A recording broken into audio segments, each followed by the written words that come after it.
किचनमध्ये मिक्सरची जागा तर कोणी घेऊ शकत नाही आणि खलबत्ता वरवंटा जी जुनी पद्धत आहे त्याचीही जागा कोणी घेऊ शकत नाही.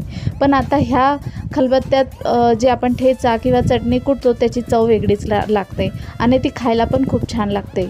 माझी खूप दिवसाची इच्छा होती की मला असा दगडी खलबत्ता हवा आहे. स्टीलचे खलबत्ते आहे माझ्याकडं, पण मी हा खलबत्ता आणला. तुम्ही बघू शकता, याला मी स्वच्छ पाण्याने धुवून घेतला आधी आणि घासणीने घासून घेतला. आता यामध्ये आपण तांदूळ कुटून घेणार आहोत. तांदूळ व्यवस्थितपणे कुटून घ्यायचे जेणेकरून यावरचे जे बारीक दगडाचे कण असतील ते बाजूला होतील. आणि हा खलबत्ता वापरण्याआधी ही प्रोसेस करावीच लागते. या पद्धतीने सर्व तांदूळ ह्या खलबत्त्याला व्यवस्थितपणे चोळून घ्यायचे. हा खलबत्ता धुवून घ्यायचा.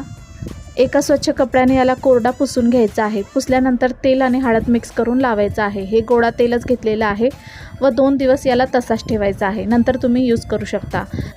लाईक करा, शेअर करा आणि सबस्क्राईब करा. धन्यवाद.